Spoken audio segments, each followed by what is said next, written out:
राहुल गांधी के बारे में जो कांग्रेस को कवर करने वाले पत्रकार हैं, उनका कहना है कि राहुल गांधी ने दिल से सोचना छोड़ दिया है। विजय जो है बहुत दिनों से कांग्रेस में जाना चाहते थे, कांग्रेस में मिलना चाहते थे, कांग्रेस की पॉलिटिक्स करना चाहते थे, राहुल गांधी से मिले भी थे। नमस्कार, मेरा नाम है गौरव पाल। आप देख रहे हैं गौरव का चश्मा। आज बहुत दिनों बाद मेरे साथ मौजूद हैं कासिम सर, हम सब लोगों के गुरु अभिभावक, जो हमें पत्रकारिता में लेकर आए। सर से आज बात होगी। उत्तर प्रदेश की सियासत में बहुत कुछ घट रहा है। अगर हम पिछले 15 दिन की बात देखें, और मैं इस चीज़ को शुरू करता हूँ राजेंद्र पाल गौतम वाले वाक्य से, और उसके बाद बसपा की बैठक, उसके बाद राहुल गांधी की SC/ST डिपार्टमेंट की बैठक जो दिल्ली में हुई, और उसके बाद सोशल मीडिया पर और मीडिया में एक अलग ही तरीके की चीज़ें हैं। समाजवादी पार्टी के लोग कांग्रेस को टारगेट कर रहे हैं। कुछ ऐसे पत्रकार हैं जो पहले राहुल अखिलेश की जोड़ी की गाथाएं गाते थे, अब वो राहुल गांधी को टारगेट कर रहे हैं। कुछ लोग ऐसे हैं जो कांग्रेसी पत्रकार, जिनको कहा जाता है कांग्रेस बीट करते हैं, वो मायावती को टारगेट कर रहे हैं। तो सर, क्या देख रहे हैं 27 से पहले यूपी की सियासत में क्या पक रहा है इस समय? थैंक यू गौरव। देखो, बिना आग के धुआं नहीं होता, ये हम लोगों से बुजुर्ग बताया करते थे, पुरखों से सुना है हम लोगों ने। तो ये जो धुआं है, इसके पीछे कहीं ना कहीं कोई आग छुपी हुई है। मैंने भी इस पे तमाम खबरें की, आपने भी बहुत सी खबरें इस पे की, पवन ने भी बहुत सी खबरें इस पे की। कुछ तो है जिसकी पर्दादारी है, कुछ तो है जो छुपाया जा रहा है। तो वो मनोज राजन जी हों या दूसरे पत्रकार हों जो समाजवादी पार्टी के लिए पत्रकारिता करने वाले के रूप में जाने जाते रहे हैं, बीट जिनकी बीट रही, बहुत करीबी रहे। जब दैनिक जागरण में थे तब भी करीबी थे, मुलायम सिंह यादव के बड़े निकट थे जी। तो उनकी जो भाषा बदली है वो कुछ ना कुछ बता रही है। जब हम और आप गौर करते हैं तो राहुल गांधी के जो रवैया है उसमें बड़ा बदलाव आया। राहुल गांधी के बारे में जो कांग्रेस को कवर करने वाले पत्रकार हैं, उनका कहना है कि राहुल गांधी ने दिल से सोचना छोड़ दिया है। अच्छा। राहुल गांधी अब दिमाग से सोचने लगे। जैसे इंडिया अलायंस है, मान लीजिए, तो टीम इंडिया बन गई बहुत बड़ी, कुनबा बड़ा हो गया, बहुत बड़ा कुनबा हो गया। लेकिन किसी के पास ऐसा नहीं था कि एक आदमी का वोट दूसरे को मिल जाए। जो जहां मजबूत था, वो जैसे कुड़ुक मुर्गी अंडे में बैठ जाती है, उस तरह से वो अंडा सिला के बैठ गया। अरविंद केजरीवाल ने कहा हम पंजाब में नहीं देंगे, ममता बनर्जी ने कहा कि बंगाल में नहीं देंगे, लालू तेजस्वी ने कहा बिहार में हमसे 2 लेना हो ले लो, 3 लेना हो ले लो, नहीं देंगे। अखिलेश यादव ने कहा उत्तर प्रदेश में अभी ये जितनी सीटें हारी हुई हैं ले लो। इस तरह से कांग्रेस को नाम के लिए उस टीम को लीड कर रही थी, या टीम की सबसे बड़ी पार्टी थी। बट नेचुरल है कि कांग्रेस जितनी ये पार्टियां उससे बड़ी पार्टी है जी। लेकिन उसके बाद भी राहुल गांधी ने अपने दिल को फैसले के, दिल बड़ा करके जिसे कहते हैं ना, दिल का फैसला, और उस अलायंस में वो रहे। लेकिन उसे बाद में उनको लगा कि नहीं, हम गलत कर रहे हैं। तो उसकी शुरुआत उन्होंने की पश्चिम बंगाल से। पश्चिम बंगाल में राहुल गांधी ने जिस तरह से ममता बनर्जी के खिलाफ रैलियों में भाषण किए, या वीडियो किए, या सोशल मीडिया पे बोले, वो इतने कड़वे थे कि भारतीय जनता पार्टी ने उसे अपने पेज पे लगाया। आप सोच लीजिए कि वो राहुल गांधी जो भाजपा के लिए पप्पू हैं, वो राहुल गांधी जो भारतीय जनता पार्टी में मोदी, शाह से लेके पूरे लोग, करोड़ों डॉलर लोग कहते हैं खर्च कर दिए गए सिर्फ राहुल गांधी की इमेज को खत्म करने के लिए, उनका भाषण भारतीय जनता पार्टी के पेज पे लग रहा है। क्यों? क्योंकि उन्होंने ममता बनर्जी पे हमले किए थे। मतलब ये इस वजह से हुआ कि राहुल ने अब दिमाग से सोचना शुरू कर दिया। उनका मानना है कि सब ऐसा है कि अगर हम ममता को फ्री दे देते हैं, मैदान दे देते हैं, तो हमें क्या मिलेगा। सही बात है। मजबूती से लड़े, 2 MLA पिछली बार जीते थे, एक भाग गया था, एक जीता थे, वो भी भाग गया था।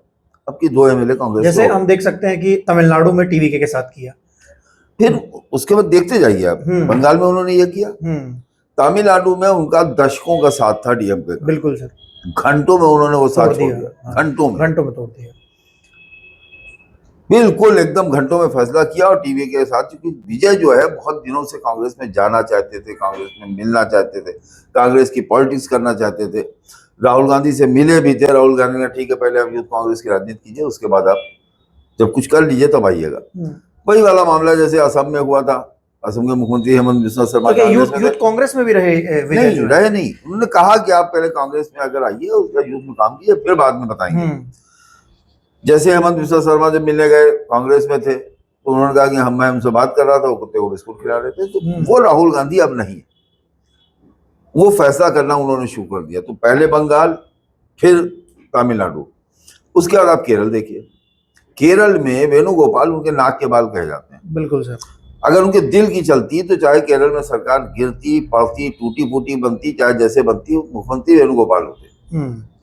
लेकिन उन्होंने वेणुगोपाल को विड्रा कर दिया, अलग कर दिया, और वो वहां की स्थानीय लोकल बॉडी जो है उसके साथ जाते हुए वहां उन्होंने मुख्यमंत्री पर मोहर लगा दी। सर हम इसको इस तरीके से देख सकते हैं कि अगर हम जैसे मैं राजस्थान चुनाव हमने कवर किया, मध्य प्रदेश चुनाव कवर किया, छत्तीसगढ़ चुनाव कवर किया। राजस्थान में 2 गुट गहलोत और पायलट, मध्य प्रदेश में 2 गुट कमलनाथ और दिग्विजय, सिंधिया भी थे लेकिन सिंधिया बाहर हो गए।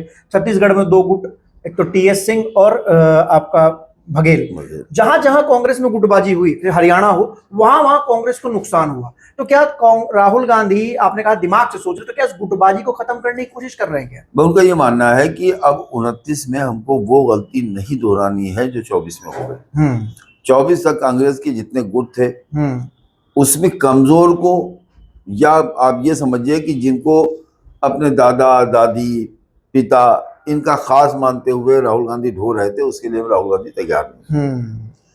उससे मतलब राहुल गांधी जो बाहर अपने माता पिता के लिहाज में वो कर रहे थे, बुजुर्गी देख रहे थे, उसको उन्होंने बिल्कुल नजरअंदाज कर दिया। 60 साल के लोग मुख्यमंत्री बन रहे हैं, 78-80 वालों के लिए काम नहीं है। एक चीज तो ये की, तो ये सारा करने के बाद केरल के बाद अब यूपी आई है। यूपी में अखिलेश यादव, उनके करीबी लोग पहले लगातार कहते रहे कि कांग्रेस के साथ हम चुनाव लड़ेंगे। अखिलेश यादव से अभी एक जो किसी अखबार का, शायद अमर उजाला या भास्कर, किसी अखबार का था कॉन्क्लेव, उसमें उन्होंने कहा कि हम कांग्रेस के साथ इलेक्शन लड़ेंगे। उनका सीटें करने से बात, शर्त सीट की है ही नहीं, जीत की बात, जीत की है।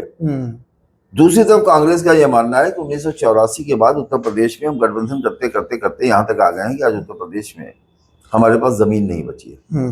बिहार में हम लालू के ऊपर, यूपी में हम अखिलेश के ऊपर, उसके बाद बंगाल में हम ममता पे, उसके बाद हम महाराष्ट्र पहुंचे तो शरद पवार के, शिवसेना के, तो वो उससे बाहर निकलना चाहते हैं जी। और ये बात मैं आपको बताऊं कि ये जब 2024 का लोकसभा चुनाव खत्म हुआ, उसके तुरंत बाद से कांग्रेस के अंदर का एक बड़ा खेमा ये कहने लगा था कि हमें अब 29 तक जब समय आएगा तो 29 हमारा है, अभी दूसरे लोगों का समय है। तो इस दूसरे लोगों के समय में ही हमको अपने को मजबूत करना है, क्योंकि आज सबको कांग्रेस की जरूरत है। जब हमको इनकी जरूरत थी तो किसी ने हमको सीट नहीं दी, किसी ने हमारे साथ दगा कर दिया, किसी ने हमको धोखा कर दिया, और उसी लाइन पे चलते हुए दिखाई दे रहे राहुल गांधी और कांग्रेस। मेरे चूंकि आप जानते हैं कि कांग्रेस में भी मेरे ठीक ठाक कॉन्टैक्ट्स हैं, ये उस जमाने की बात है जो आज दिखाई दे रही, और शायद आपको याद होगा कि मैंने इस पर कई बार वीडियो किए, उस जमाने में भी वीडियो मैंने किया। कांग्रेस बसपा के प्रति बहुत ज्यादा नर्म ही नहीं है, बल्कि सरेंडर की मुद्रा में। इतना बड़ा इंडिया अलायंस कांग्रेस को कुछ नहीं दे पाया, लेकिन कांग्रेस जानती है। 24 का चुनाव हुआ, 24 के चुनाव में बसपा को समाजवादी पार्टी ने अलायंस से दूर रखने की कोशिश की। अगर बसपा का जिक्र भी होता था तो रामगोपाल बैठक से बिगड़ कर उठकर चले जाते थे कि वो आएंगे तो हम नहीं आएंगे। राहुल गांधी ने उस समय इस चीज के बारे में सोचा, और कुछ बात हुई होगी या नहीं हुई होगी, लेकिन एक बड़ा तबका ये मानता है कि बसपा को उस अलायंस से दूर सपा ने रखा और कांग्रेस ने उसका समर्थन किया। देखिए, कांग्रेस की मजबूरी उस समर्थन करना था, क्योंकि देखिए उस वक्त 2 टीम थी। एक टीम अखिलेश यादव की थी, एक राहुल गांधी की थी। अखिलेश यादव की टीम पे मैंने शायद एक वीडियो भी किया था, या आपसे कहा, किसी जगह मैंने कहा है कि अखिलेश की टीम में ममता थी, केजरीवाल थे, अखिलेश खुद थे, और केसीआर थे। केसीआर के लिए राहुल ने साफ मना कर दिया कि केसीआर को हम अलायंस में नहीं लेंगे इंडिया में।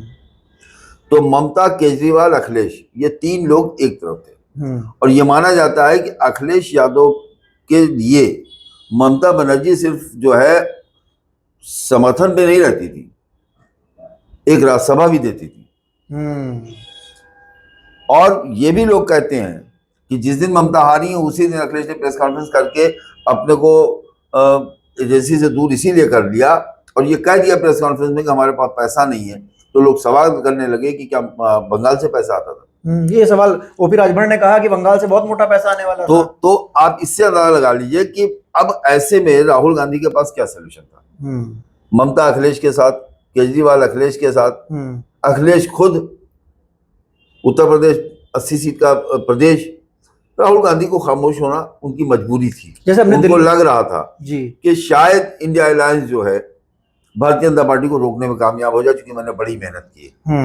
जब नतीजे नहीं आए, केजरीवाल ने सीट नहीं दी, ममता ने सीट नहीं दी, अखिलेश यादव ने दबाव बना दिया, बिहार में सीट नहीं मिली जैसी मिलनी चाहिए थी कांग्रेस को, उसके फौरन बाद से कांग्रेसियों ने, जो करीबी कांग्रेसी हैं, जिनसे हम लोगों का उठना बैठना है, जिनसे हम लोगों की बातचीत है, दिल्ली जाता हूँ जिनसे मिलता हूँ, लखनऊ में जिन लोगों से फोन पे बात रहती है, उन्होंने तभी से कह दिया था कि 24 खत्म हो गया, वैसे अब 29 में हमारा समय आएगा।